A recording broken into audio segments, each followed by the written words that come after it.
حضرت سیدنا ابو ہریرہ رضی اللہ عنہ حدیث بیان کرتے ہیں، فرماتے ہیں قال رسول اللہ صلی اللہ علیہ وآلہ وسلم اذا اتخذ الفیء دیوالا، آپ نے فرمایا کہ جب مال غنیمت کو اپنا مال سمجھا جانے لگے گا، والامانۃ مغنما، اور امانت کو مال غنیمت سمجھا جانے لگے گا، والزکاۃ مغرما، اور زکوٰۃ کو مالی ٹیکس سمجھا جائے گا، وتعلم لغیر الدین، اور غیر دین کے لیے تعلیم دی جائے گی، وَأَطَاعَ الرَّجُلُ امْرَأَتَهُ وَعَقَّ أُمَّهُ، اور مرد اپنی بیوی کی اطاعت کرے گا اور ماں کی نافرمانی کرے گا، وَأَدْنَى صَدِيقَهُ وَأَقْصَى أَبَاهُ، اور اپنے دوست کو وہ قریب کر لے گا اور باپ کو دور کر لے گا، وَظَهَرَتِ الْأَصْوَاتُ فِي الْمَسَاجِدِ، اور مسجدوں میں آوازیں بلند ہونے لگے گی، وَسَادَ الْقَبِيلَةَ فَاسِقُهُمْ، اور قبیلے کا سردار ان کا فاسق ترین بندہ ہوگا،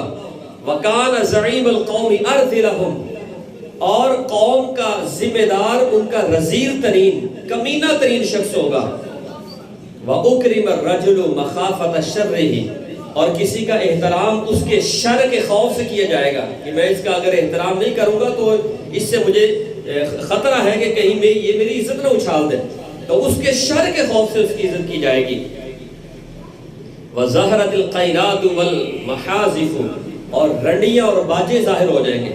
یہ رنڈیوں سے مراد یہ کہ خواتین میں رقص اور فحاشی عام ہو جائے گی، اور باجے ظاہر ہو جائیں گے، یعنی موسیقی ظاہر ہو جائے گی، وَشُرِبَتِ الْخُمُورُ، اور شرابیں پی جانے لگیں گی، وَلَعْنَ آخِرُ هَذِهِ الْأُمَّةِ أَوَّلَهُمْ، اور اس امت کے بعد کے لوگ پہلے لوگوں پر لعنت کریں گے، فَارْتَقِبُوا عِنْدَ ذَلِكَ رِيحًا حَمْرَاءَ، آپ صلی اللہ علیہ وسلم نے فرمایا جب یہ علامات ظاہر ہو جائیں تو پھر انتظار کرنا سرخ ہوا کا، وَزَلْزِلَةً، اور زلزلوں کا انتظار کرنا، وَخَسْفًا، اور دھنس جانے کا، زمین میں دھنسنے کا انتظار کرنا، وَمَسْخًا، اور صورتیں بدلنے کا انتظار کرنا، وَقَذْفًا، اور پتھر برسائے جانے کا انتظار کرنا، وَآيَاتٍ تَتَابَعُ، اور مسلسل ایسی نشانیوں کا انتظار کرنا، کا نظام قطع سلکہ، آپ نے یہ مثال نہیں جس طرح کہ ایک ہار کو کاٹ دیا جاتا ہے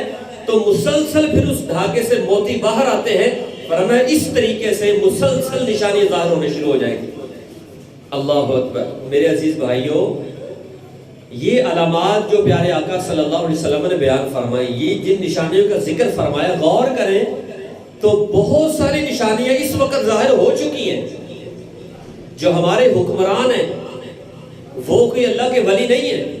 آپ صلی اللہ علیہ وسلم نے فرمایا وَسَادَ الْقَبِيلَةَ فَاسِقُهُمْ، فاسق بندہ قبیلے کا سردار بن جائے گا، اور جو ذمہ داری جس کو دی جائے گی وہ کمینہ ترین شخص ہوگا۔ آج وہی وقت ہے۔ فاسق کسے کہتے ہیں کہ جو فرض یا واجب ادا نہ کریں وہ فاسق ہے۔ اگر اعلانیہ یہ کرتا ہے تو اسے فاسق مولد کہا جاتا ہے، اور فاسق مولد امامت کے لائق نہیں ہے، اس کے پیچھے نماز نہیں پڑھی جا سکتی۔ تو آپ صلی اللہ علیہ وآلہ وسلم نے ان نشانیوں کا ذکر فرمایا۔ ہمیں غور یہ کرنا ہے، دیکھیے نا کہ ہم پوری کائنات کی ہم کہیں کہ ہم اصلاح کر دیں گے تو یہ ممکن نہیں ہے، لیکن آپ صلی اللہ علیہ وآلہ وسلم نے جن نشانیوں کا ذکر فرمایا ہم اتنا تو کر سکتے ہیں کہ وہ نشانیاں ہمارے اندر ظاہر نہ ہو۔ جیسے آپ صلی اللہ علیہ وسلم نے فرمایا اطاع الرجل امرأته وعق امه، مرد اپنی بیوی کی اطاعت کرے گا اور ماں کی نافرمانی کرے گا۔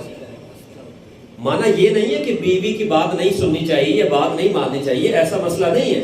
بیوی کی فرما برداری اس وقت غلط ہے کہ جب اس کی فرما برداری میں کوئی اور غلطی ہو رہی ہو، کوئی اور گناہ ہو رہا ہو، جیسے ماں کی نافرمانی ہو رہی ہے، اس کی گستاخی ہو رہی ہے، تو اس صورت میں عورت کی اطاعت کرنا اور اس میں پھر بڑوں کا خیال نہ کرنا، یہ اس سے منع فرمایا گیا۔ آپ صلی اللہ علیہ وسلم نے فرمایا یہ قیامت کی نشانی ہوگی، اطاع الرجل امرأته وعق امه، ماں کی نافرمانی کرے گا اور اپنی بیوی کی اطاعت کرے گا، وَأَدْنَى صَدِيقَهُ وَأَقْصَى أَبَاهُ، اپنے دوست کو قریب کر لے گا اور باپ کو دور کر دے گا۔ اس بات پر ہم غور کر لینا کہ آپ دوست کو کتنا ٹائم دے رہے ہیں اور باپ کو کتنا دے رہے ہیں۔ کیا اس دور میں یہ خرابی نہیں ہے؟ دوست کے ساتھ گھنٹوں بیٹھے ہوئے، 3-4 گھنٹے گزر کے ٹائم کا پتہ نہیں چل رہا، دوستیاں نبھا رہے ہیں۔ اسے ہر دکھ سکھ شیئر کر رہے ہیں. باپ کو کتنا ٹائم دے رہے ہیں؟ باپ سے کتنا کو پوچھا ہے اس کے دکھ کے بارے میں، اس کی تکلیف کے بارے میں، اسے کتنا ٹائم دے رہے ہیں؟ تو آپ صلی اللہ علیہ وسلم نے فرمایا ادنا صدیقہ و اقصابہ، یہ بھی ایک نشانی ہوگی کہ دوست کو قریب کرے گا، باپ کو دور کر لے گا. اور یہ بھی ہمارے اندر اب یہ علامات ظاہر ہونے شروع ہو گئی ہیں. میرے بھائیوں، کم از کم آپ یہ غور کریں اور اس بات کی کوشش کریں کہ میں ان میں شامل نہ ہو جاؤں. اگر آپ میں یہ خرابی ہے تو یہ آپ میں سے ختم کرنے کی کوشش کریں. والد صاحب کو ٹائم دیں، ماں کی عزت کریں. اور آپ صلی اللہ علیہ وسلم نے فرمایا وَظَهَرَتِ الْأَصْوَاتُ فِي الْمَسَاجِدِ، مسجدوں میں آوازیں بلند ہوں گی، آوازیں شروع ہو جائیں گی، ظاہر ہو جائیں گی. کیا ایسا نہیں ہو رہا ہماری مسجدوں میں؟ تقریباً ہر مسجد میں ہو رہا ہے. بحث مباحثے چھڑے ہوتے ہیں، گھروں کی باتیں چھڑی ہوتی ہیں، دنیاوی باتیں لے کے ہم بیٹھے ہوتے ہیں اور گھنٹوں کلام کر رہے ہوتے ہیں. اور اس میں پھر یہ بھی ہمیں ادب نہیں ہوتا کہ کتنی ہماری آواز اونچی ہو رہی ہے. کئی دفعہ یہاں پر اس مسجد میں جھگڑے ہوئے، بڑی مشکل سے ان پر قابو پایا. کوئی پرواہ نہیں ہے، غصہ آتا ہے تو تباہی مچا دیتے ہیں، بس میں ہی حق پر ہوں تو اب اس نے یہ کہا تو کہا کیوں. اس میں کسی کا ہمیں احترام نہیں کرتے. تو آپ صلی اللہ علیہ وسلم نے فرمایا مسجدوں میں آوازیں بلند ہوں گی. تو یہ حضور کی زبان سے نکلے. اب آپ نیت کر لیں کہ انشاءاللہ میں نہیں آواز بلند کروں گا، اور اگر کوئی اور کرے گا تو انشاءاللہ تعالیٰ اس کی بھی اصلاح کی کوشش کروں گا. کم از کم ہم تو اس پر عمل کریں جو سرکار نے فرمایا، ہم تو اس پر عامل بن جائیں. اور آپ صلی اللہ علیہ وسلم نے فرمایا وَظَهَرَتِ الْقَيْنَاتِ، رنڈیاں ظاہر ہو جائیں گی، یعنی رقص کرنے والی خواتین کا فتنہ اور فحاشی یہ عام ہو جائے گی. شرابیں پی جائیں گی اور اس امت کے بعد کے لوگ پہلوں پر لعنتیں کریں گے. کیا یہ زمانہ آ نہیں گیا؟ کیا ایسا نہیں ہو رہا کہ ایسے فتنے والے لوگ بیٹھے ہوئے ہیں؟